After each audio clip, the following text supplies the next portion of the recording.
Hello friends, welcome to EPG Pathshala. I am Dr. Hanif Qureshi, IPS, Commissioner of Police, Faridabad City, Haryana. We are studying the paper Internal Security Management, and in this module we look at the current trends and challenges relating to the left-wing extremism.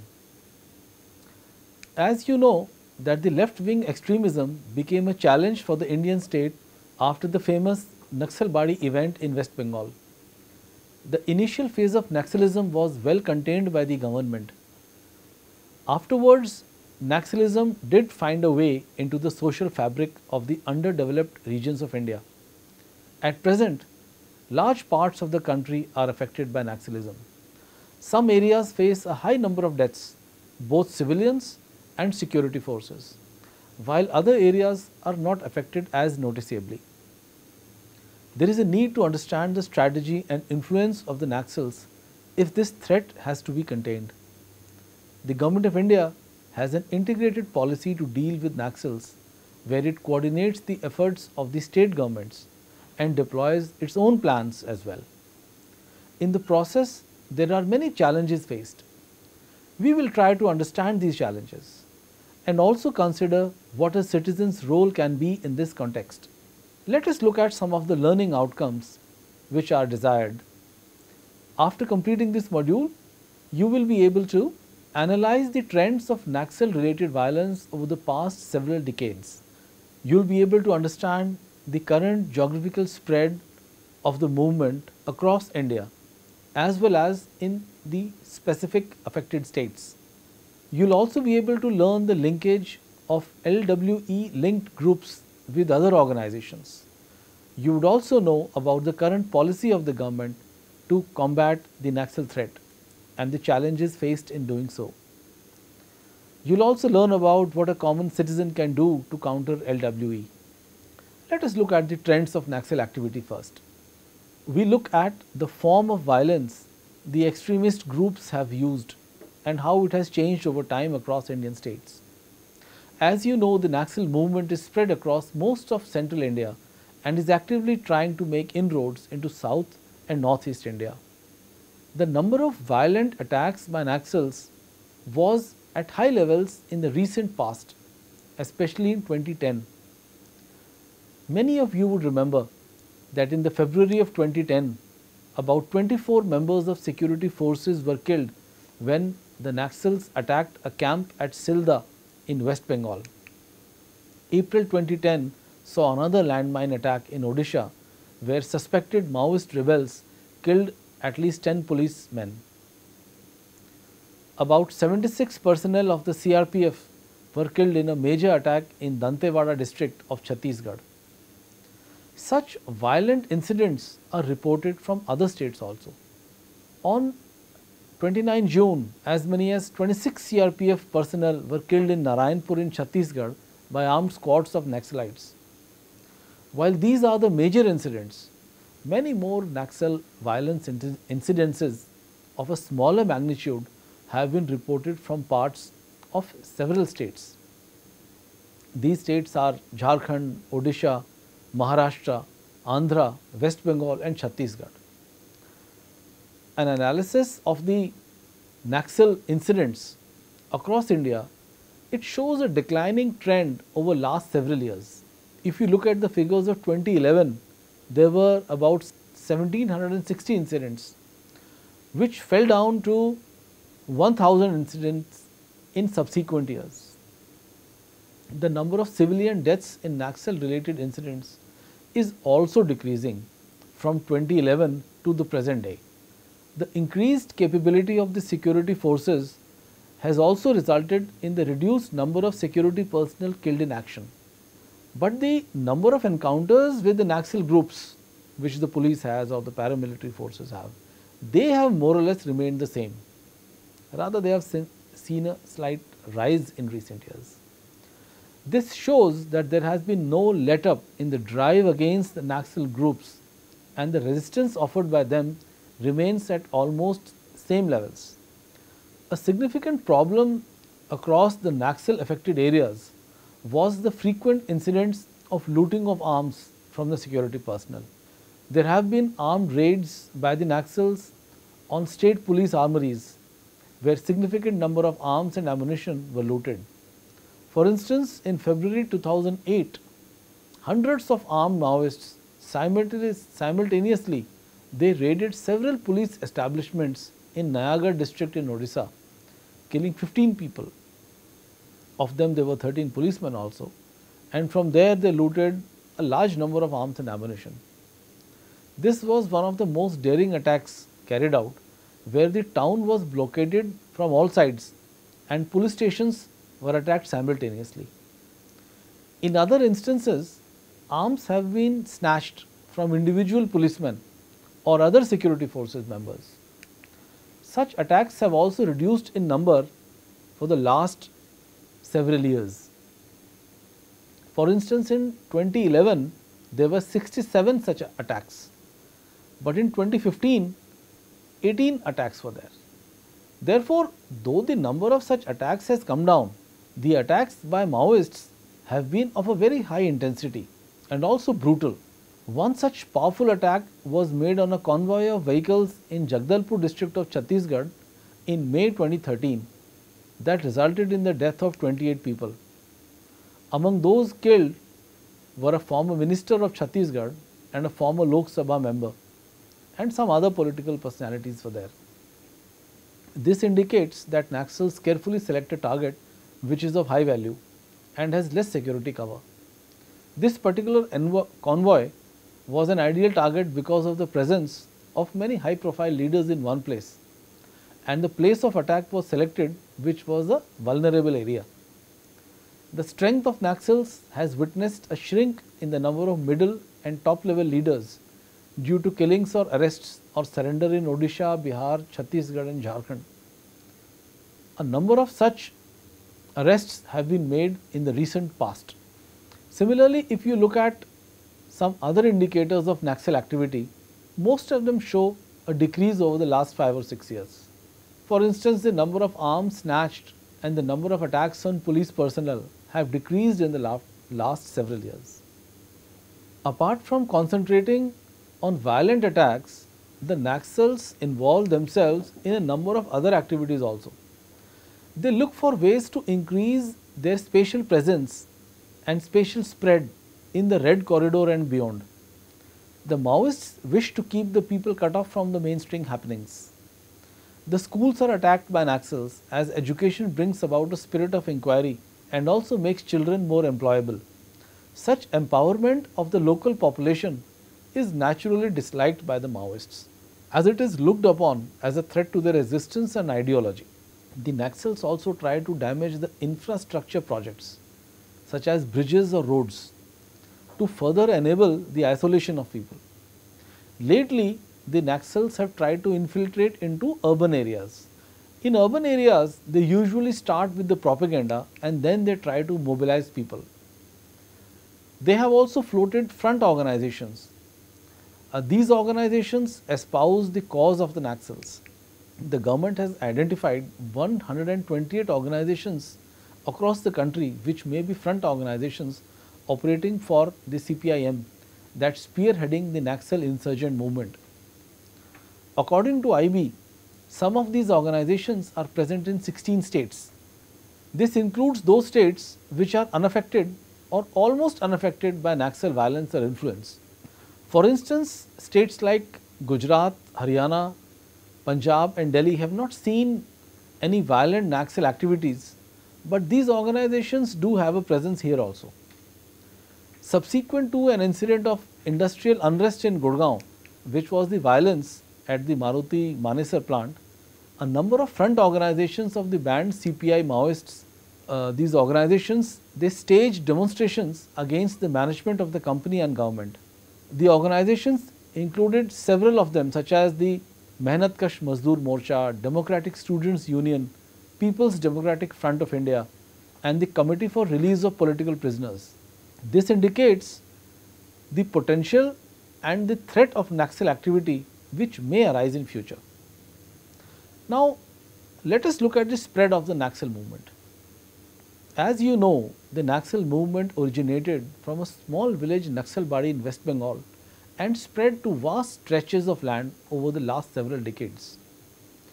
It has formed alliances with a variety of other organizations within India as well as those overseas, particularly in Bangladesh, China and Pakistan.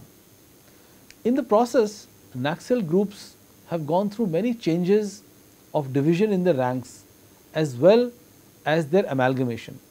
If we consider the geographical presence and spread of the Naxal activity, it becomes apparent that the Naxals mainly operated intensively in 3 states of India: Chhattisgarh, Jharkhand and Odisha. The number of deaths relating to Naxal violence in 2015 have been the highest in these 3 states: 110 in Chhattisgarh, 56 in Jharkhand and 28 in Odisha. But the movement has a substantial presence in few other states also, such as West Bengal, Bihar, Telangana and Maharashtra.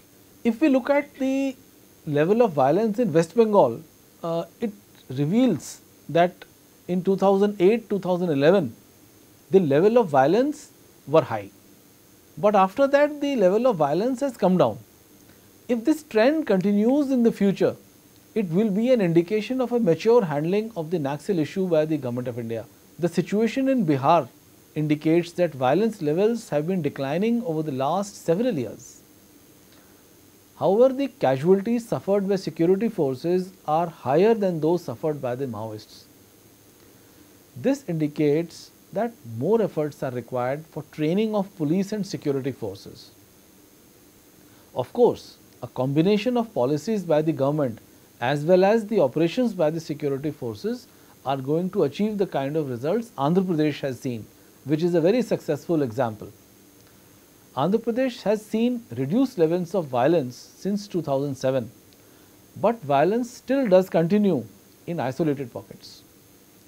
AP has not yet achieved freedom from Naxal threat and will have to continue with the efforts in fighting the Naxals in appropriate ways. The reduction of levels of violence in recent years in Andhra Pradesh has been truly phenomenal, but it is not zero. It has been reported that the left-wing extremists have successfully managed to penetrate into some of the states of the northeast and also South India. Though the influence of the Naxals is mostly felt in rural and tribal areas, they continue to try to penetrate into few of the urban areas. In 2013, Maoists had set up support bases in Upper Assam and some of the tribal areas in the hilly interiors. The presence of Maoists has been seen in some districts of Assam such as Tinsukia, Dibrugarh, Sivasnagar, Golaghat. The Maoists have also been trying to extend their presence into some of the South Indian states, especially Tamil Nadu, Kerala and Karnataka. As far as the urban areas are concerned, some Maoist activities have been reported from places like Delhi, the National Capital Region, Mumbai, Chennai, Hyderabad, Rourkela, Bhubaneswar, Guwahati and Chandigarh. The mode of operation in these places is mostly through front organizations. There is now what some authors have described as the Red Corridor. It stretches from the upper Gangetic plains near Nepal and comes down to the plains of Bihar and the forested hills along the east coast of India and stretches down south into Odisha and as far as Tamil Nadu. The size of the area of this corridor is almost the geographical size of the other two insurgency affected areas of India, that is the northeast and the state of Jammu Kashmir. The number of districts affected by Naxal activity is nearly a third of the total number of districts in India. It was perhaps due to the vast geographical spread and the intensity of Naxal attacks that prompted the then Prime Minister of India, Dr. Manmohan Singh, to describe the insurgency in 2006 as the most serious internal security threat that India has ever faced. The left-wing extremists have linkages with other organizations also. For instance, the CPI Maoist is reported to have linkages with some northeast insurgent groups such as the NSCN.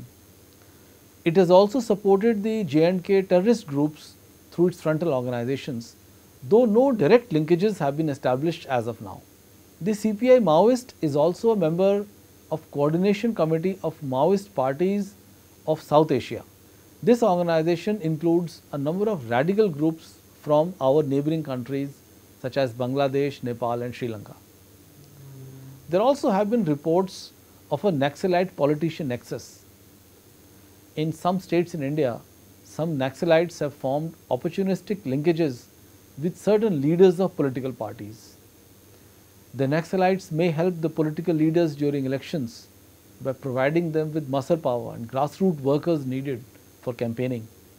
The obligation is returned by the political persons by arranging for logistics or helping Naxalite sympathizers. If the politician happens to be in power, he may also influence government policies towards the Naxalites. The CPI Maoist has also connections with the Maoists of Nepal, especially in West Bengal and Bihar. As the communists are fairly powerful in Nepal, the links are not limited to sympathy alone, but they involve active partnership in terms of training of men and providing safe havens and facilitation and procurement of arms and explosives. Ranjit Kumar Gupta, who was the police commissioner of Kolkata, has elaborated in this connection. He says that one of the two Indian Maoist parties, the Association of CPM Maoist, has been mainly through the then Maoist Communist Center on the Indian areas bordering Nepal. Let us look at some of the challenges faced in countering insurgency. And first, let us understand the policy of the Government of India as well as the Government of States to deal with the Naxal threat. Then, we will look at the challenges faced in the process by the respective governments.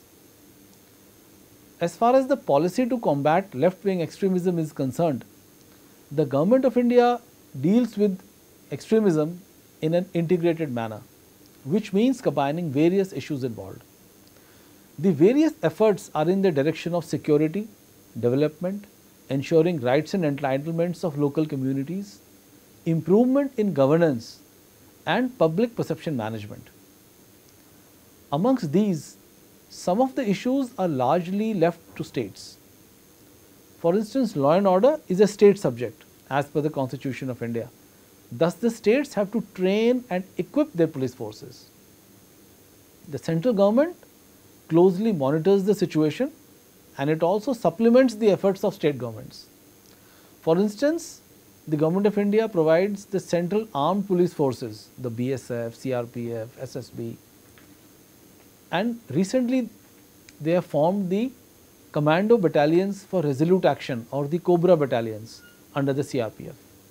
And they have set up a counter-insurgency and anti-terrorism or CAT schools. The central government has also formulated a scheme of police modernization. Help in terms of addition of technology such as GIS based maps and helicopters are being provided for anti-Naxal operations. The idea is to enhance the capacity of the state governments to work effectively in anti-Naxal operations. A number of review and monitoring mechanisms have been established by the Government of India in this regard. These include monitoring of the situation on a regular basis at various levels by the Ministry of Home Affairs. Meetings of chief ministers of the worst affected states are called, such as Chhattisgarh, Telangana, Odisha, Maharashtra and Jharkhand. Progress of the operations is reviewed there. There is also a standing committee of the chief ministers of the states which has been formed. This committee seeks states' inputs towards a coordinated policy. Meeting under the chairmanship of the Union Home Minister, this committee works on political, security and developmental fronts. Another organization created by the centre is the Empowered Group of Officers, which is headed by the Member Secretary of Niti Aayog, which was the former Planning Commission. This group consists of officers drawn from the development ministries and oversees effective implementation of development programs in the affected areas. Similarly, an effective empowered committee was set up under the Additional Secretary Left-Wing Extremism in May 2015 to monitor the progress of the efforts made by various ministries. But definitely In spite of these efforts, there are certain problems which are faced by the government in countering the Maoist insurgency. Let us look at these problems. The Maoist insurgency continues to exist and also sometimes grow in certain pockets. There are a number of reasons for this, and they range from lack of coordinated response to underassessment of threat posed by the left-wing extremism, the lack of governance in Naxal affected areas. For a long time, the Maoist insurgency was not viewed as a serious internal security problem. It was viewed as a local law and order issue. The Maoists have continued to exert influence in remote and inaccessible rural and tribal areas across central India. Correspondingly, the lack of governance in these areas have inadvertently helped the cause of the Naxals. This resulted in a security and development vacuum.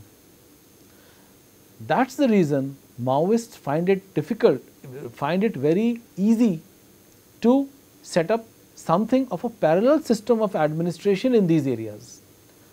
But during the last several years, the governments have realized the gravity of the situation, and now they see it as an impediment to nation building process.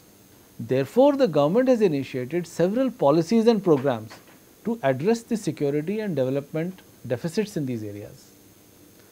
These measures have shown results to a certain extent. If we analyze the violence related incidents, which we have discussed that they show a declining trend over the last several years. But clearly, this is a difficult and a slow process, as it involves multiple stakeholders and social processes which take a long time to mature. When the Naxal movement first arose in the present form in the 60s and 70s, particularly after the events of Naxalbari in West Bengal, it was relatively easily crushed. The situation has changed for the worse after consolidation of various groups in 2004 to form the unified CPI-M. The Naxals have reaffirmed their commitment to a protracted armed struggle, and they are now much more deeply embedded than before in society, and this is especially true in states like Jharkhand and Chhattisgarh. It is difficult to gauge the exact extent of penetration of Naxals in deep areas in their interiors, but some of the ethnographic accounts are available. For instance, Alpa Shah in her works Markets of Protection and In Search of Certainty in Revolutionary India, in these two works, she has shown the extent to which Maoists are now embedded in the very fabric of Indian society. In these circumstances, repression or the action of security forces alone is unlikely to work. Some of India's political leaders, such as a former Congress Chief Minister of Madhya Pradesh, Digvijay Singh, has argued against the emphasis placed on conventional security measures as an effective way to handle the Naxal threat. This line of thinking intends to meet the challenge by security force action, but well supplemented by action on the development agenda. Another challenge faced is the problem of the displaced people who have had to relocate due to development projects, either because of dams such as Narmada or because of other large power projects. The number of people displaced over the history of independent India ranges from 20 million to as many as 60 million if we consider the various reports. These numbers are certainly very substantial, and it has been felt by many observers that those who have been affected by displacement have not usually been adequately compensated or rehabilitated. The failure of the state in providing adequate care and rehabilitation packages has been a major irritant in dealing with the problem of unrest in the affected populations. Resentment may grow in the local population because genuine grievances being raised by the people through voluntary agencies are sometimes branded as extremist actions. For instance, movements such as Visthapan Virodhi Jan Manch at Kalinganagar, or the Bastar Sambhag Kisan Sangharsh Samiti in Chhattisgarh opposed displacement as a result of development projects like the Bodh Ghat Dam. These were considered by many authorities as Naxalite or Maoist. Independent evidence suggests that these organizations have raised genuine concerns and they are not Naxal organizations. But it is possible that there may be Naxal sympathizers among them, and Naxals in general may support these organizations in an effort to win them over. Now let us look at what a common citizen can do to prevent Naxalism and how to deal with it. Though the government has a comprehensive agenda to deal with extremism, there are some actions which an ordinary citizen too can take. First, the citizen can condemn the violence of the extremist groups in any social fora available. Secondly, the citizen can sensitize other citizens about the flawed ideology of the Maoist and how it acts against the idea of a united and a progressive country. Third, the citizen can support the democratic form of government as laid down in the constitution against the violence based oppressive nature of the Maoist ideology. Now let us summarize what we have learnt in this module. In this module, we looked at the geographical spread of the Naxal movement across the states of India and saw the extent of various types of violence perpetrated by them. Apart from the violence, the Naxals spread their ideologies and operate through certain front organizations. They also have linkages with many other organizations. The government has a policy to plan security forces operations as well as a development oriented agenda for the Naxal affected areas. The state's efforts are augmented by the central government in this regard. We also looked at the challenges faced in countering the threat of Naxals and how we can overcome them. Thank you for watching.